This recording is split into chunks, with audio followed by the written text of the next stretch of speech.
Hello guys, welcome to everybody.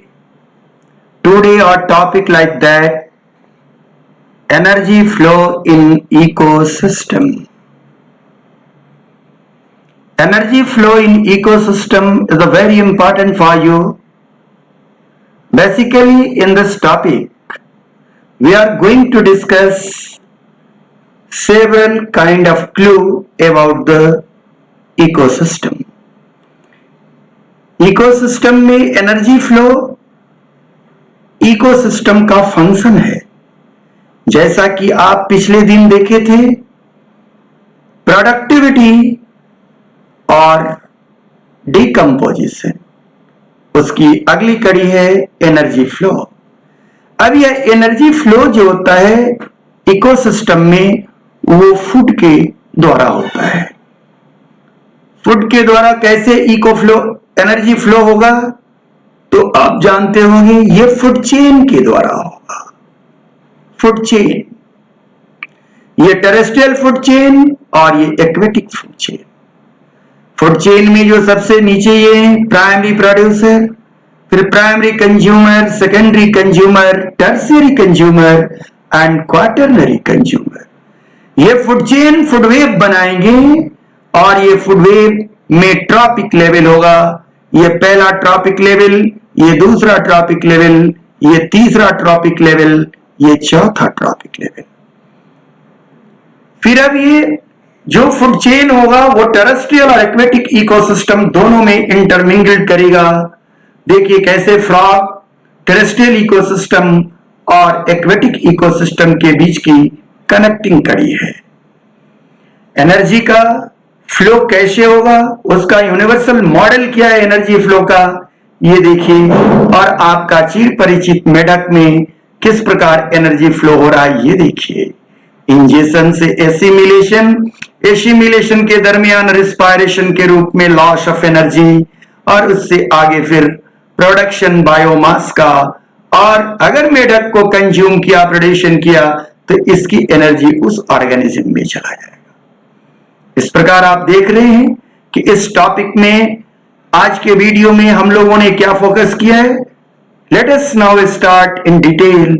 Okay, energy flow. तो आज हम लोग सबसे पहले बात करते हैं कि एनर्जी फ्लो क्या है। वैसे एनर्जी फ्लो क्या है ये हम इकोसिस्टम के अंदर देखने वाले हैं। आपका टेक्स्ट एनसीईआरटी इकोसिस्टम और एनर्जी फ्लो के रिलेशन में क्या बात कहता है, इसे हम लोग देखें। Except for the deep sea hydrothermal ecosystem, sun is the only source of energy for all ecosystem on earth. कि आप जानते हैं कि पूरी पृथ्वी एक इकोसिस्टम है। अगर वास्ट परिदृश्य में देखा जाए तो इस पूरी पृथ्वी पर जो इकोसिस्टम है उसके लिए एक ही एनर्जी का सोर्स है, वो सन।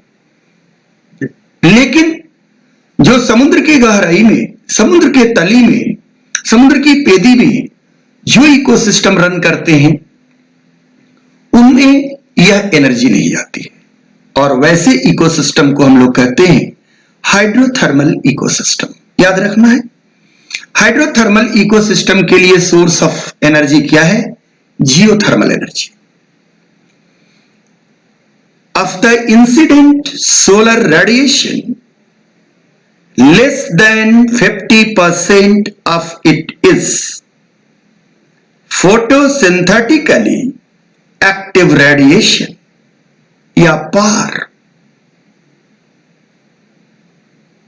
कहता है कि जो भी सनलाइट पृथ्वी पर पहुंचती है उसका आधा 50% फोटोसिंथेसिस के लिए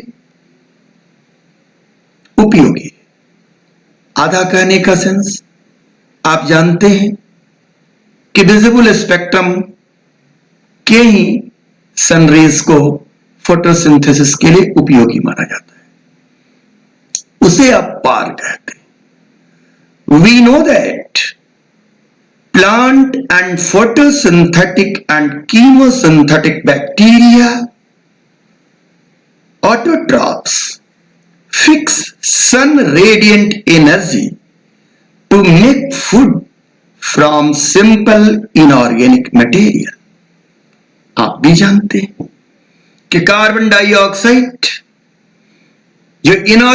कार्बन डाइऑक्साइड और वाटर को लेकर रेडिएंट एनर्जी के उपस्थिति में पौधे फोटोसिंथेसिस करके शुगर का निर्माण करते हैं और यह शुगर जो है ये इकोसिस्टम के लिए सोर्स है, एनर्जी का सोर्स है। Plant capture only 2 to 20% of the power and this a small amount of energy sustain the entire living world। कहता है कि पहले तो टोटल सनलाइट में 50% पार है और पार का 2 से 10% ही पौधे या ऑटोट्रॉप्स कैप्चर कर पाते हैं और वे यही 2 to 10% ऑफ पार लाइफ को सस्टेन करने के लिए, इस ग्लोब को ग्रीन ग्लोब में सस्टेन करने के लिए काफी।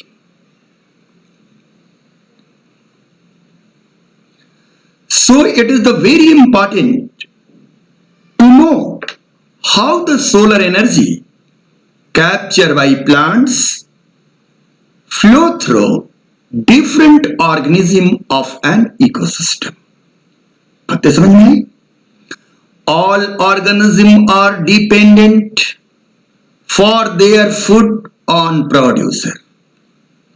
प्रोड्यूसर को छोड़कर, ग्रीन प्लांट और फोटोसिंथेटिक बैक्टीरियम को छोड़कर बाकी जितने भी ऑर्गेनिज्म हैं वो डायरेक्ट और इनडायरेक्ट वे में प्लांट्स पर, प्रोड्यूसर पर आधारित है। All the organism are dependent for their food on producer either directly और indirectly. So you find unidirectional flow of energy from the sun to producer and then consumer। तो अगर सन से energy unidirectional वे में flow करता है, energy travel करता है, तो फिजिक्स और केमिस्ट्री के रूल को ओबे करेगा। बायोलॉजी के लिए कोई नई नियम नहीं होगी। Is this in keeping with the first law of thermodynamics? कि फर्स्ट लॉ ऑफ थर्मोडायनामिक्स को ध्यान में रखते हुए ये एनर्जी ट्रेवल करता है फ्रॉम प्रोड्यूसर टू कंज्यूमर। अब एनर्जी फ्लो का यूनिवर्सल मॉडल इकोसिस्टम के लिए क्या है, ये देखिए आप, ये ईपी ओडम के द्वारा दिया हुआ मॉडल है। कहता है इंजेक्शन यानी इनपुट ऑफ एनर्जी, जिसको आप लोग बोलते हैं डेल्टा जी, गिव्स एनर्जी। जब इंजेक्शन करेगा जानवर तो क्या होगा? एसिमिलेशन। वास्तव में इंजेक्शन फॉलोड बाय डाइजेशन। तो इंजेक्शन से क्या होगा? एसिमिलेशन। और फिर डाइजेशन से फीकल मैटर निकलेंगे या और अवशिष्ट पदार्थ निकलेंगे थ्रू एक्सक्रीशन। एसिमिलेशन के साथ साथ क्या होगा? रिस्पायरेशन, इससे भी लॉस होगा। तो अगर इस इंजेक्शन के द्वारा जो एनर्जी आई वो एसिमिलेट हुई तो उसमें से कुछ एनर्जी एक्सक्रीशन के रूप में बाहर निकली। एसिमिलेशन के बाद कुछ एनर्जी रिस्पायरेटरी लॉस के रूप में बाहर निकली। बाकी से क्या हुआ? प्रोडक्शन किसका? बायोमास। और ये बायोमास का प्रोडक्शन क्या मेंटेन किया? Growth, storage and reproduction. तो ये एनर्जी क्या हुआ, available for next trophic level. आई ये एनर्जी और अवेलेबल हुआ ये एनर्जी, तो इसमें से लॉस हुआ कि नहीं, आप पढ़ के आए होंगे। Delta G is equal to delta H minus T delta S. यहां टी क्या है, एब्सोल्यूट टेम्परेचर है, और डेल्टा एस क्या है, एंट्रोपी। देखिए इसको और भी स्पष्ट रूप से दिखाने के लिए मैंने दूसरा एक फिगर लिया है। देखिए ingestion, assimilation, respiration, production of biomass and faecal matter का इलिमिनेशन। तो जो इंजेशन के द्वारा एनर्जी आई वो इस ट्रॉपिक लेवल पर फिक्स हुई, किस रूप में, बायोमास। तो एनर्जी जब ट्रेवल करेगा, एनर्जी एक रूप से दूसरे रूप में जाएगा, एनर्जी एक स्थान से दूसरे स्थान पर जाएगा, तो क्या होगा, कुछ भाग क्षय होगा, आप लोग पढ़ के आए होंगे। और अगर इस फ्रॉग को, इस जानवर को अगर कोई दूसरा कंज्यूमर खाता है प्रीडेशन के द्वारा, तो फिर ये एनर्जी वहां ट्रेवल हो जाएगी। तो आपने यूनिवर्सल मॉडल समझा।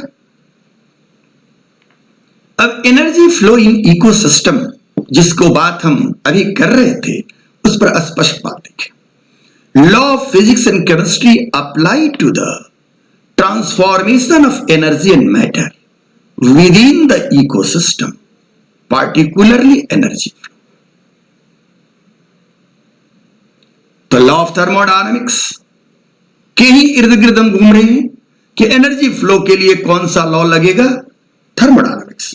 पहला नियम, the first law of thermodynamics state the energy can not be create और डिस्ट्रॉय, यानी ना ऊर्जा का सृजन किया जाता है ना ऊर्जा का विनाश किया जाता है। ओनली ट्रांसफॉर्म एंड ट्रांसफर, या तो वो रूपांतरित हो सकती है या एक जगह से दूसरी जगह स्थानांतरित हो सकती है। तो अब आइए इकोसिस्टम में इसका उपयोग देखें। Energy enter an ecosystem as solar radiation is conserved and is lost from organism as a heat.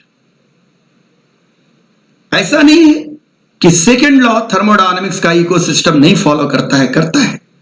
The second law of thermodynamics state that every exchange of energy increase the entropy, loss, randomness, disorderness of the universe.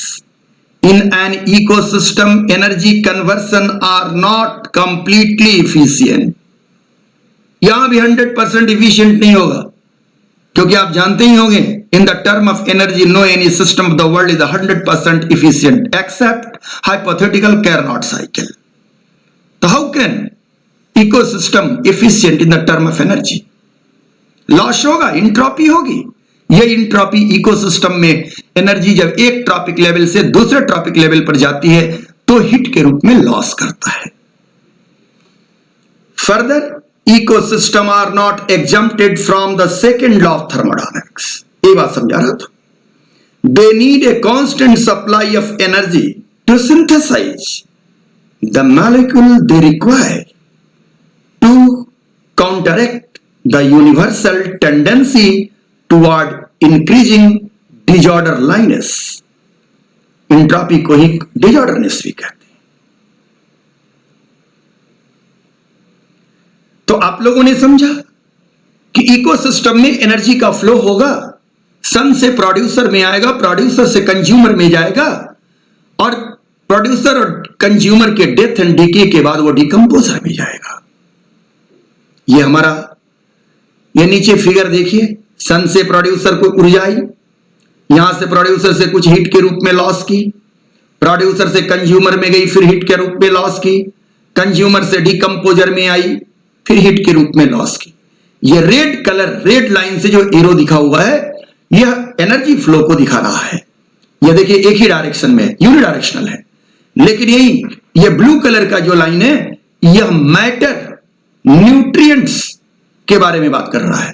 तो इसका recycling होता है, देखिए यहां से यहां गया, यहां से यहां आया, यहां से फिर यहां गया, फिर प्रोड्यूसर को अवेलेबल हो गया।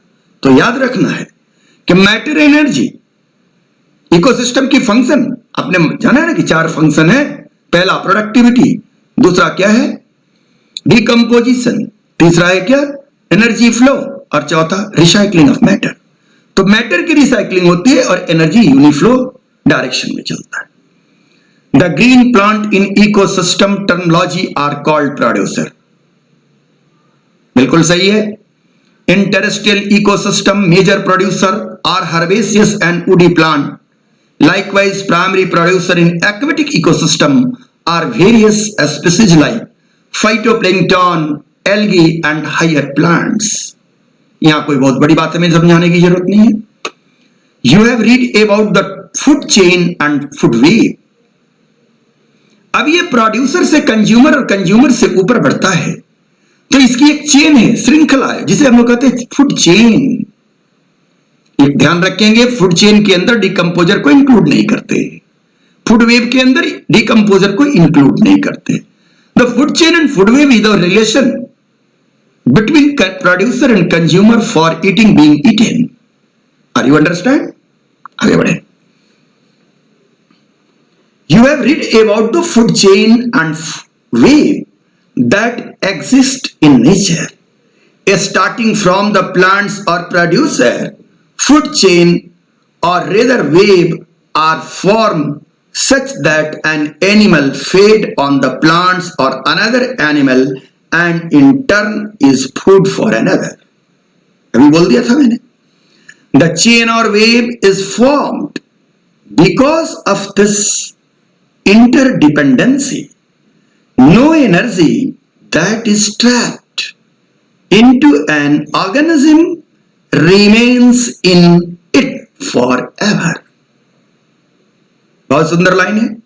No energy that is trapped in an organism remains in it forever। कि एनर्जी किसी भी ऑर्गेनिज्म में ट्रैप नहीं होती, उसका फ्लो होता है। वो भोजन के रूप में लेगा और उसका जब कोई शिकार करेगा तो उसे वो भोजन के रूप में लेगा। प्लांट्स में एनर्जी ट्रैप हो रही है सनलाइट से, लेकिन प्लांट्स को बकरी चर रही है तो प्लांट्स का एनर्जी बकरी में जा रहा है, और बकरी को तुम लोग खा रहे हो तो तुम लोगों के अंदर एनर्जी जा रही। एनर्जी किसी में रिमेन ट्रैप नहीं होती। The energy trap by producer, hence it is either passed on to a consumer or the organism die। The death of organism is the beginning of DFC, detritus food chain या wave. तो producer और consumer के बीच जो food के लिए chain बना वो food chain कहलाया, या उसको GFC कह ले, ग्रास ग्रेजिंग फूड चेन। लेकिन जो चेन डिकम्पोजर और detritus, death of organism, dead body, decaying matter और डिकम्पोजर के बीच बना, उसका नाम आप DFC कहें, डिट्रिटिवोरस फूड चेन। देखिए कुछ एग्जाम्पल हम यहां दिए हैं फूड चेन के। ग्रास, ग्रास को खाया ग्रास ऑफर, ग्रास ऑफर को फ्रॉग, फ्रॉग को स्नेक, स्नेक को पीकॉक या फाल्कन, वेजिटेशन को रैबिट, रैबिट को फॉक्स, फॉक्स को उल्फ, उल्फ को टाइगर। वाटर में एक्वेटिक इकोसिस्टम में फाइटोप्लैंक्टन को जूप्लैंक्टन, जूप्लैंक्टन को स्मॉल इंसेक्ट क्रस्टेशिया, क्रस्टेशिया को स्मॉल फिश, स्मॉल फिश को लार्ज फिश, लार्ज फिश को क्रोकोडाइल। अब आइए देखें कॉमन ओपिनियन क्या है। ये कॉमन ओपिनियन में हम दोनों इकोसिस्टम को दिखा रहे हैं। टेरेस्ट्रियल फूड चेन ये है और एक्वेटिक फूड चेन ये है। आप अब इसमें देख रहे हैं कि एक्वेटिक फूड चेन, अब यहां पर ये प्राइमरी कंज्यूमर है, प्राइमरी प्रोड्यूसर ये है, फाइटोप्लैंक्टन यहां होंगे, या टेरेस्ट्रियल स्मॉल हर्ब्स है, तो ये प्राइमरी कंज्यूमर हुए, यहां ये प्राइमरी कंज्यूमर हुए, ये सेकेंडरी कंज्यूमर हुए, यहां सेकेंडरी कंज्यूमर हुए, टर्शियरी, क्वाटरनरी। यानी प्रत्येक ट्रॉपिक लेवल पर एनर्जी क्या है, बढ़ती चली जा रही है। एनर्जी ट्रांसफर होती चली जा रही है, बढ़ती नहीं, ट्रांसफर होती भी चली जा रही है। तो एनर्जी फ्लो आपने देखा। All animals depend on plants directly और indirectly for their food need. They are hence called consumer and also heterotroph. बिल्कुल, producer are autotrophs, and who one depend upon producer, consume the producer, these are called consumer, which are heterotrophs.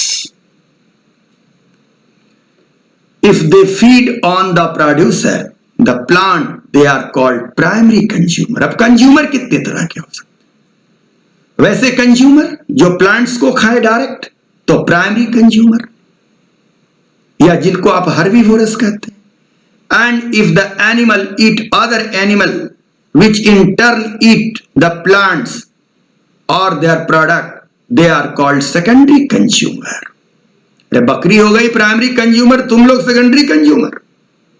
Likewise you could have tertiary consumer too. Tertiary consumer भी हो सकता है, quaternary consumer भी हो सकता है। Obviously, the primary consumer will be herbivorous. Some common herbivorous are insects, birds and mammal in terrestrial ecosystem and mollusk in aquatic ecosystem. ध्यान देने की बात है, mollusk क्या है? Aquatic ecosystem में herbivorous है। The consumer that feed on this herbivorous are carnivorous. जो herbivorous को खाएं उनका नाम carnivorous, or more correctly primary carnivorous through secondary consumer. This animal that depend upon the primary carnivorous for food are labeled as secondary carnivorous. तो primary carnivorous, secondary carnivorous क्या है ये समझे? A simple grass grazing GFC depicted below. Grass goat man, यही बात मैं उतना समय से कह रहा हूं। तो ग्रास प्रोड्यूसर, गोट प्राइमरी कंज्यूमर और तुम लोग सेकेंडरी कंज्यूमर। ये ट्रॉपिक लेवल है। प्रोड्यूसर को खाएगा herbivorous,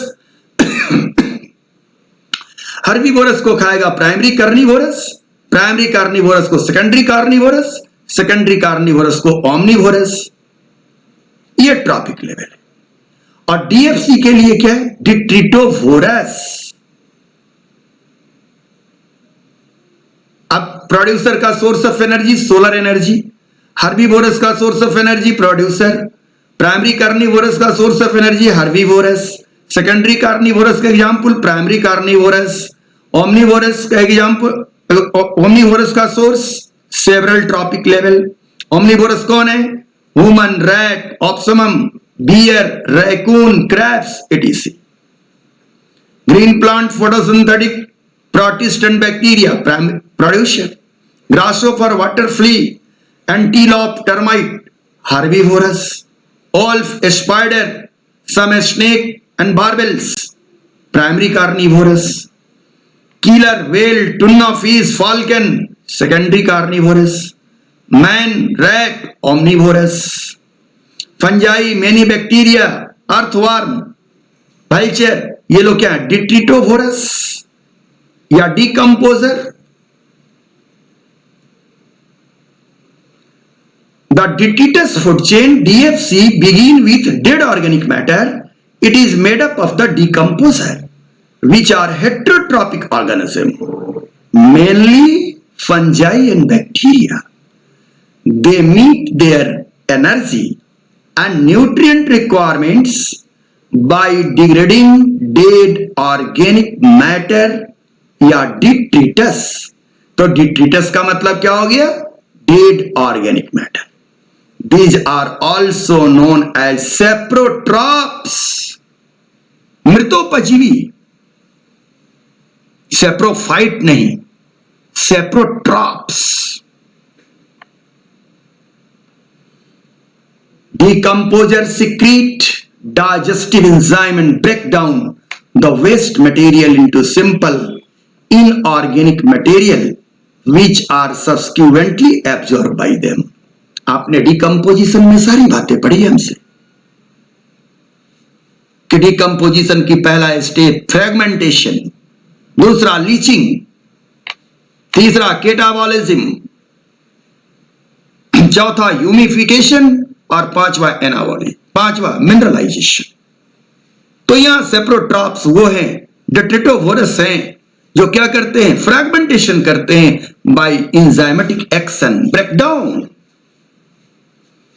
Detritus food chain is one where the chain begin with the dead organic matter and animal waste. Detritus example, detritus से edible crab, crab खाएगा, crab को seagull खाएगी, उसको falcon, seagull खाएगा, ये एक चेन हो गया। fallen leaf, पेड़ की पत्तियां, इसको earthworm खाएगा,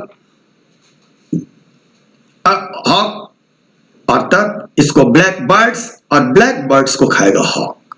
गलती से यहां लिखा हुआ है, यहां जगह से नीचे चला आया है, ये यहां इसको समझे। Detritus food chain, this type of the food chain start from dead organic matter of the decaying animal and the plant body to the microorganism and then to detritus, feeding organism and to other predators. The food chain depends mainly on the influx of organic matter produced in another system. The organism of the food chain include algae, bacteria, fungi, protozoa, insect, nematodes, etc. What is the difference between the grazing food chain and detritus food chain? Several times asked in examination in the 12 boards like that. The grazing food chain transfer of energy start from producer. Detritus food chain transfer of energy starts from detritus or decomposing organic matter. दोनों clear होगा? Less energy flow through this. इसके द्वारा कम energy flow होता है। कई बार ये बात पूछी गई है ओलंपियाड में कि जीएफसी में एनर्जी का फ्लो कम होता है, more energy flow through this, DFC के द्वारा। In aquatic ecosystem it is the major conduct for energy transfer. Aquatic ecosystem में ग्रेजिंग फूड चेन, क्योंकि वहां डीएफसी, डिट्रिटस कम पाए जाते हैं, लेकिन टेरेस्ट्रियल इकोसिस्टम में सबसे इंपॉर्टेंट है डिकम्पोजिशन। नहीं तो पृथ्वी पर ह्यूमन क्राइम मच गया होता, डेड एंड डीके मैटर का डिकम्पोजिशन होना। In terrestrial ecosystem it is the major conduct for the energy transfer. ये तीनों पॉइंट बहुत इंपॉर्टेंट है, आपकी एनसीईआरटी की ही लाइन है, हमने अलग इसलिए किया कि बच्चे आसानी से इसको इंजेस्ट करेंगे। अब देखिए कैसे एनर्जी फ्लो कर रहा है और कहां जीएफसी चल रहा है, कहां डीएफसी। ये सोलर एनर्जी है, हीट में लॉस हो रही है, एनर्जी ट्रांसफर भी तो लॉस किया। प्रोड्यूसर है फर्स्ट ट्रॉपिक लेवल, प्रोड्यूसर को जब कंज्यूमर खाया हर्बीवोरस, तो देखिए फिर हीट लॉस हुआ। हर्बीवोरस को फिर सेकेंडरी कंज्यूमर खाया, फिर हीट लॉस हुआ। सेकेंडरी कंज्यूमर को टर्शियरी या टॉप लेवल कंज्यूमर या फोर्थ ट्रॉपिक लेवल पर गया, फिर हीट लॉस हुआ। इसके डेड और डीके होने से फिर हीट लॉस हुआ, इसके डेड डीके होने से हीट लॉस हुआ, इसके डेड डीके होने से हीट लॉस हुआ, इसके डेड डीके होने से हीट लॉस हुआ, या लीफ फॉल करने से हीट लॉस, एनर्जी निकली। अब ये सारे को ये डिकम्पोज कर रहे हैं, डिकम्पोजर जी, ये क्या है, डिट्रिटोवोरस। तो इनका एक चेन जो चलेगा वो डीएफसी और ये हो गया जीएफसी। इसलिए GFC and DFC are both are connected to each other on the front of flow of energy. और याद रहेगा कि डिट्रिटस फूड चेन के अंदर ज्यादा ऊर्जा का प्रवाह होती है, कहां, टेरेस्ट्रियल इकोसिस्टम में, लेकिन एक्वेटिक इकोसिस्टम में जीएफसी के द्वारा ज्यादा ऊर्जा का फ्लो होता है। यह बातें बार बार पूछी गई है और पूछी जाती रहेंगी। In aquatic system ecosystem GFC is the major conduct for the energy flow. As against this, in a terrestrial ecosystem, a much larger fraction of energy flow through the detritus food chain than through the GFC. Detritus food chain may be connected with the grazing food chain at some level. आप देख रहे हैं मैं केवल line पढ़ रहा हूं, बातें सबको समझा चुका हूं. Some of the organism of DFC are prey to the GFC. जैसे अर्थवर्म, क्रेव, कि अर्थवर्म क्या है? डीएफसी का ऑर्गेनिज्म है, लेकिन जीएफसी के ऑर्गेनिज्म के लिए वो प्रे है. And in a natural ecosystem some animal like cockroach and crow it is are omnivorous. Already आप समझ चुके हैं omnivorous. This natural interconnection of the food chain make it a food web. How would you classify the human being? आप जान चुके हैं human being को कहां रखेंगे? जहां क्राउ को रखेंगे, यहां कॉकरोच को रखेंगे, वहीं रखिए. क्या हंस रहे आप लोग? ह्यूमन को क्यों नहीं रखेंगे? कोरोना का है फैला भाई, चमगादड़े खाने से ना. अरे हम आपके इंडियन को नहीं कह रहे, लेकिन पूरे विश्व में जितने भी ह्यूमन हैं, क्या कोई चीज ऐसा है जिसको ह्यूमन नहीं खाता है, जिसको हम लोग सोच भी नहीं सकते? Food wave in terrestrial and aquatic ecosystem. फिर वही है, producer, primary consumer, secondary consumer, tertiary and quaternary. देखिए ये एक्वेटिक इकोसिस्टम में चल रहा है, और ये क्या टेरेस्ट्रियल है. अब यहां देखिए फ्रॉग को, फ्रॉग दोनों के बीच का लिंक है कि नहीं, कनेक्टिंग है कि नहीं? तो दोनों कनेक्ट हैं. अब और ये जहां कनेक्ट होता है इकोसिस्टम, उस हैबिटाट को हम लोग इकोटोन कहते हैं. कितने बच्चे हमसे पूछते हैं, आप में से भी सारे लोग पूछेंगे, पहले भी लोग पूछे इंटरेक्टिव क्लास में कि what do you mean of ecotone. Organism occupy a place in a natural surrounding or in a community according to their feeding relationship with other organism. कहता है कि अपने नेचुरल कम्युनिटी में प्रत्येक ऑर्गेनिज्म अपना एक ट्रॉपिक लेवल डिफाइन करता है कि वो प्रोड्यूसर है, कंज्यूमर है, प्राइमरी कंज्यूमर है, सेकेंडरी कंज्यूमर है, कार्निवोरस है, ओमनीवोरस है, क्या है. Based on the source of their nutrition और food, organism occupy a specific place in the food chain known as the trophic level. समझ में आ गया? Producer belong to the first trophic level, herbivorous या primary consumer to the second, and the carnivorous या secondary consumer to the third. Primary producer, primary consumer, secondary consumer and tertiary consumer. First trophic level, second trophic level, third trophic level, fourth trophic level. Fourth trophic level को हम लोग कहते हैं top consumer. अब first trophic level पर phytoplankton, grass और tree. Second पर जूप्लैंक्टन, grass offer and cow. Third पर बर्ड, फिश, ऑल्फ. और सबसे top consumer man and lion. अब ये फूड वेव जिसकी चर्चा हम लोग कर रहे थे, फूड चेन और फूड वेव, क्या अंतर है? फूड वेव, आप ये जाने कि फूड चेन जो होता है वो इमेजिनरी होता है, वो इमेजिनरी है, आप पढ़ने के लिए यूज करते हैं. वास्तव में नेचुरल इकोसिस्टम में हमको पाया जाता है क्या? Food web. More than one food chain intermingle to each other and their top consumer are common, known as the food wave. आहार जाल, फूड वेव. तो देखिए इसमें प्राइमरी प्रोड्यूसर या ऑटोट्रॉप्स को, इस पर देखिए हार्बीवोरस को, सेकेंडरी कंज्यूमर, ये सेकेंडरी कंज्यूमर, और तब टर्शियरी या टॉप लेवल कंज्यूमर. तो आप फ्री हैं फूड चेन पर नोट लिखने के लिए, फूड वेव पर नोट लिखने के लिए. The important point two noted is that the amount of energy decrease at successive trophic level. अब ध्यान देने की बात है कि एनर्जी फ्लो पर तो बात किया, तो एनर्जी फ्लो जैसे जैसे हो रहा है वैसे वैसे हीट लॉस कर रहा है। एक ट्रॉपिक लेवल से दूसरे ट्रॉपिक लेवल पर जब एनर्जी ट्रांसपोर्ट हो रही है, ट्रांसफर हो रही है, तो उसमें लॉस होगा। लॉ ऑफ थर्मोडायनेमिक्स कहता भी है, एंट्रोपी होगी, तो एनर्जी क्या होगा, डिक्रीज होगा। When any organism die, it is converted to the detritus or the dead biomass that serve as energy source for decomposition. Organism at each trophic level depend on those at the lower trophic level for energy demand. बात समझ रहे होंगे?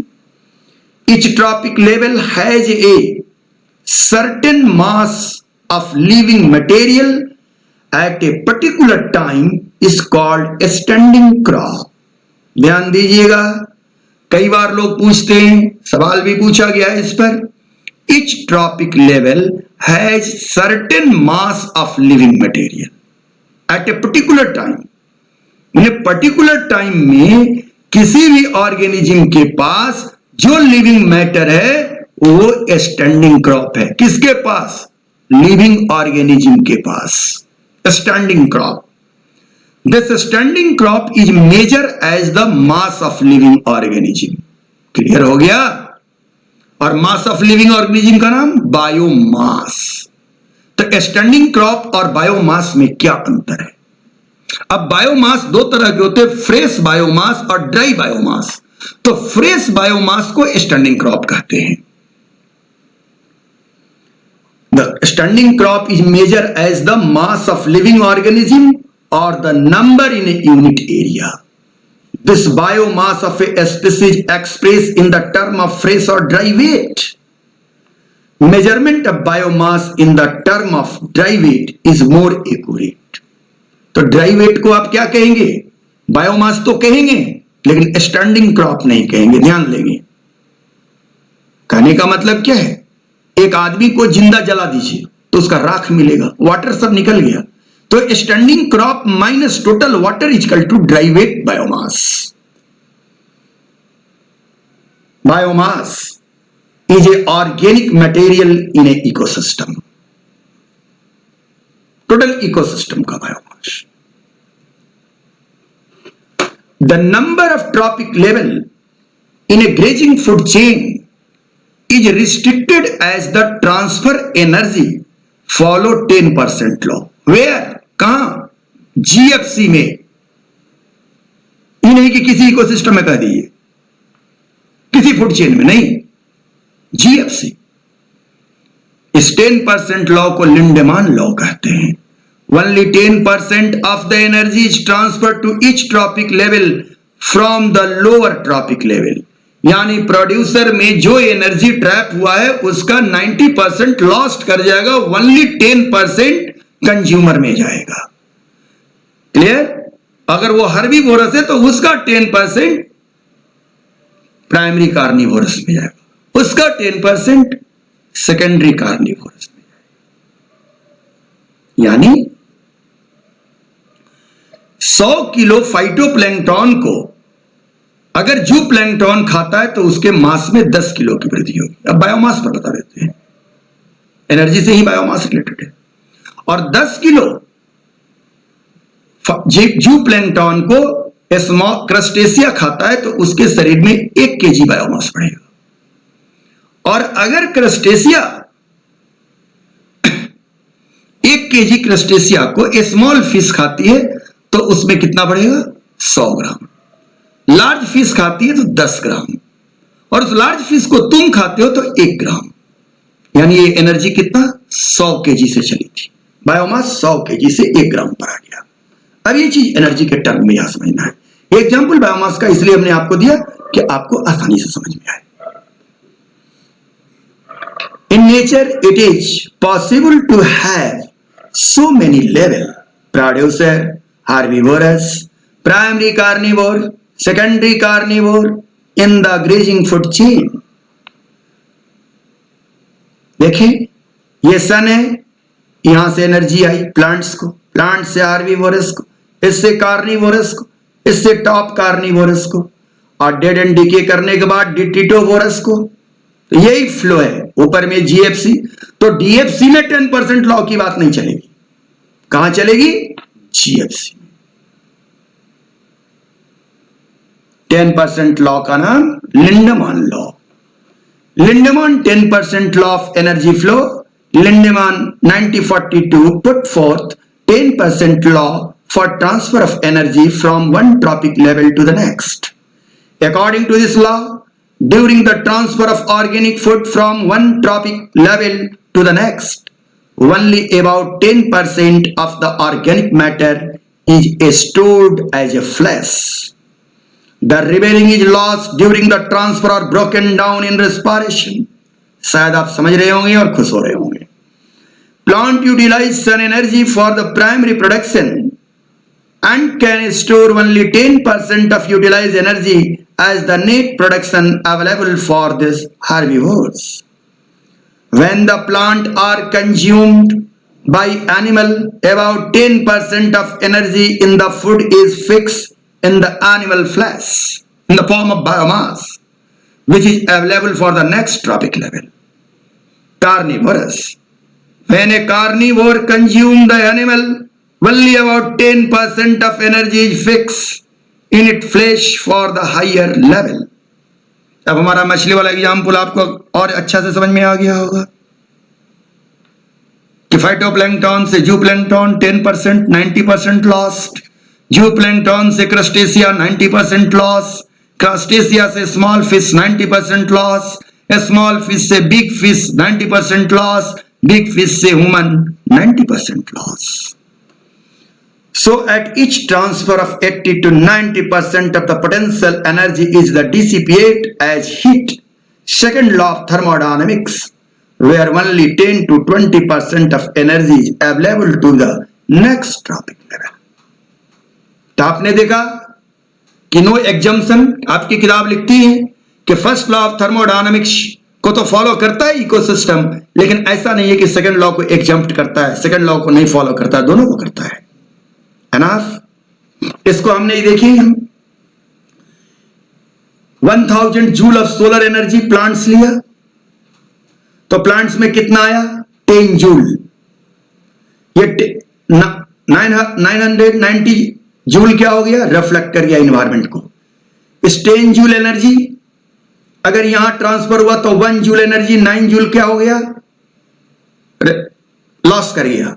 अब यह 1 joule energy आगे बढ़ा तो 0.1 joule energy primary carnivore, और 0.1 जूल आगे बढ़ा तो 0.01 जूल एनर्जी टू द ट्रॉप या सेकेंडरी कंज्यूमर. मेरी बातें आप समझ रहे होंगे, ये आपको डिपिक्ट कर दिया हूं कि आप लिंडेमान लॉ को अच्छे से समझें, 10% लॉ को. आज यहीं पर हमारी बातें खत्म होगी, पुनः अगले दिन.